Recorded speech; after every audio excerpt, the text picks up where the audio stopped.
नमस्कार, आप देख रहे हैं एक न्यूज 24 और मैं हूं स्वाति आपके साथ।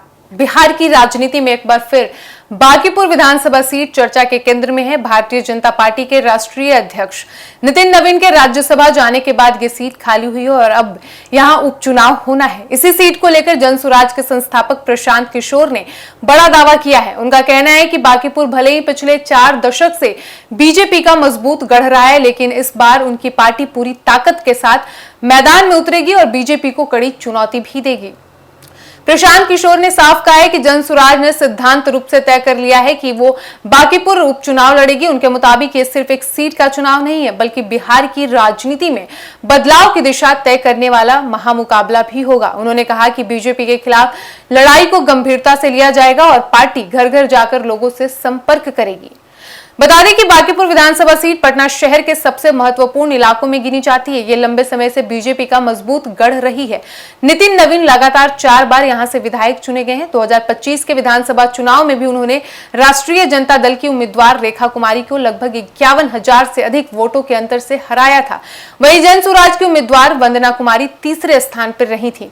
राजनीतिक जानकारों का मानना है कि बांकीपुर में बीजेपी की मजबूत संगठनात्मक पकड़ है और यही वजह है कि इस सीट को जीतना किसी भी विपक्षी दल के लिए आसान नहीं माना जाता है। लेकिन प्रशांत किशोर का दावा है कि अब परिस्थितियां बदल रही है और जनता नए विकास की तलाश कर रही है। प्रशांत किशोर ने कहा है कि पिछले 40 वर्षों में आरजेडी और कांग्रेस जैसी पार्टियां भी बांकीपुर में बीजेपी को नहीं हरा सकी है, लेकिन जनसुराज ऐसा कर सकती है। उनका मानना है कि जनता पारंपरिक राजनीतिक दलों से निराश हो चुकी है और अब बदलाव चाहती है।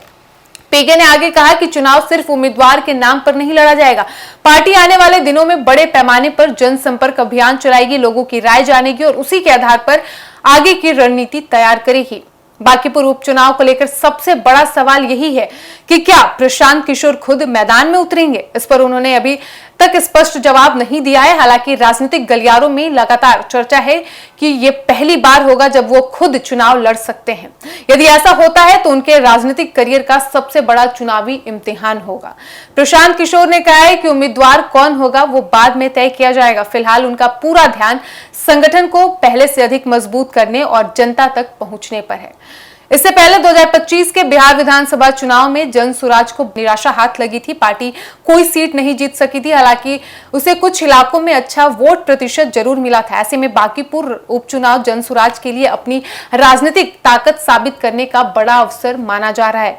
यदि जनसुराज यहां अच्छा प्रदर्शन करती है या जीत हासिल कर लेती है तो बिहार की राजनीति में उसका काफी कद बढ़ सकता है। दूसरी तरफ भारतीय जनता पार्टी के लिए भी ये सीट प्रतिष्ठा का सवाल है, क्योंकि ये उनके राष्ट्रीय अध्यक्ष नितिन नवीन की पारंपरिक सीट रही है। बिहार में होने वाले इस उपचुनाव को सिर्फ एक विधानसभा सीट का चुनाव नहीं माना जा रहा है।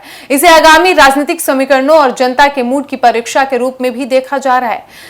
पीके ने इसे एनडीए सरकार के पहले साल पर जनमत संग्रह जैसा बताया है। उनका दावा है कि जनता सरकार के कामकाज का जवाब अपने वोट के जरिए देगी।